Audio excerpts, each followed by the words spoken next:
Heureusement pour nous, Mbosso a bimisi qui ndokina bango. Mais ce qui est étrange est que Mbosso, lorsqu'il parle, à l'objet en face, il y a des députés, tout se passe dans le Parlement. Il y a M. Djoudjou Mwanga, à son akina député burundais l'autre fois, que bazana ba guerre, bazana ba rébellion là-bas on a Est à Congo. Mais pourquoi pas aussi quoi arrêter tous ces bazana dans le Parlement là, lorsqu'on crée la guerre dans l'Est. Mais qui a favorisé ça? C'est votre président qui est allé signer avec les ennemis pour prendre le pouvoir. C'est votre actuel président qui est allé lécher les bottes. Il y a Joseph Kabila, Ndeko Yabatou aussi infiltré chez nous comme président de la République. C'est Chilombo avec sa maman, avec sa femme aussi rwandaise.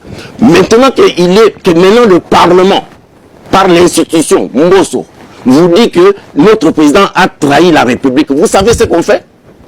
On ne reste pas comme ça.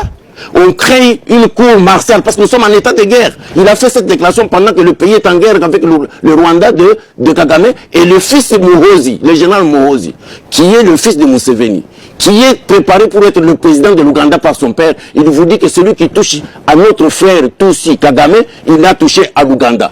Donc vous devez savoir que nous sommes en guerre contre, que nous sommes agressés par et le Rwanda et l'Ouganda de Kagame et Museveni qui sont tous des Tutsis rwandais. Alors, avec ça, Mbosso fait une déclaration. Il voit maintenant le pays en danger. Mbosso, pour une fois, il dit, le fils nous a trahi, cet accord-là, qui est dans les mains de Lutundu, la ministre des Affaires étrangères, cette fois-ci, on ne l'accepte plus, ça ne passe plus. Ça ne passe plus. Donc, à ce moment-là, qu'est-ce que la République fait? On instaure la cour martiale, parce que nous sommes en temps de guerre. On ne parle plus de la cour d'ordre militaire. La cour martiale doit être instituée. Ils doivent interpeller. Arrêtez Chilombo. Les traîtres, le fils traître. On l'appelle, on l'interpelle, on l'arrête, on le juge en flagrance, et on le fusille. Les exemples sont dans l'histoire. Vous vous souvenez ici en France, là où je suis, à Paris, personne de Français ne va me contredire. Louis XVI, qui avait trahi la France. Le peuple s'est soulevé. Et c'est pour cela que je demande au peuple congolais de se soulever, surtout la jeunesse. Le peuple français s'est soulevé, le roi a fui au Parlement, il est allé se cacher au Parlement, le Parlement l'a livré, on l'a guillotiné. Guillotiné, je dis bien, on a coupé la tête du roi. Et on a poursuivi encore sa femme qui avait fui, qui était une femme étrangère, qui avait amené le roi à trahir la France, la République, le royaume à l'époque, avant que ça devienne une république.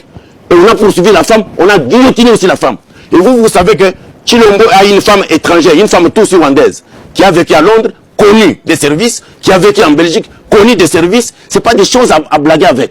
Donc, dès qu'on arrête Chilombo, parce qu'il allait seul, avec sa femme tout aussi là, aller signer tous ces engagements, tous ces pactes qu'on parle. Il faut savoir un langage bantou, un langage de nous les Africains, bantou.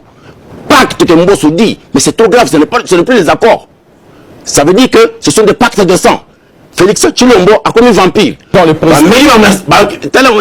S'il vous plaît. Bameli bamakila ya batu. Bameli makila na batu aussi. Badobiyo kozonga la makambo il sous-souté. Parce que les Tutsis ont une ambition hégémonique, comme je viens de vous dire, de dominer le Congo, de prendre le Congo et de gérer le Congo.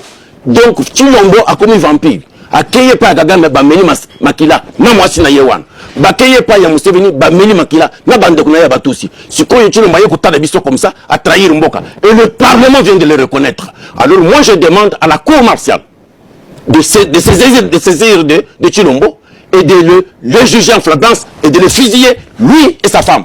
Mais lui et sa femme, ça c'est message au lobby et l'équipe va congolais. Mais lorsque maintenant Mbosso a lobby en gros, ça fait déjà quelques heures, déjà quelques jours. Mais Chilombo est mon fils. Réaction exatée. Alors, devant la République, on sauve la République. On ne sauve pas la famille. Même si c'est ma femme qui avait fait ça, même si c'est mon enfant qui aurait fait ça contre le Congo, je dirais la même chose. Chilombo c'est mon fils. Après Etienne Tshisekedi, le père de Chilombo qui reste dans ce monde, c'est moi. Mais est-ce que vous pensez que Chilombo aujourd'hui est un dictateur? Parce que ça, vu qu'il a signé pacte dans Ouganda, vous pensez qu'il est un dictateur? Une très bonne question, cher journaliste.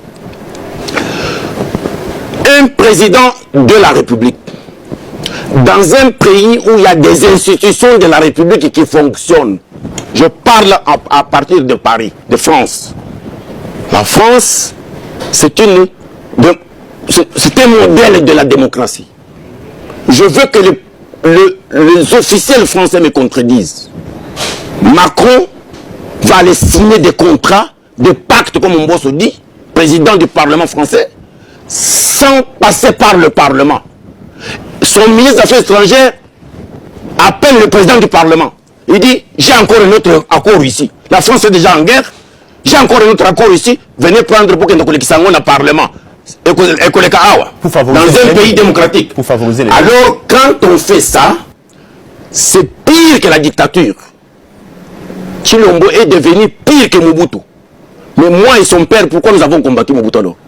Pourquoi j'ai perdu plus de 40 ans de ma vie dans un combat de la démocratie et le progrès social au Congo? Mais qu'est-ce qui fait que Félix Tshisekedi a comme un pur qui est dictateur? Pourquoi cette réaction dans mon tour à Félix Tshisekedi? Tout part de comment il a pris le pouvoir. Chilombo n'a jamais gagné l'élection. Je vous avais dit qu'ils viendront avec le fils de votre Kitsekedi là. Il n'y avait pas les élections.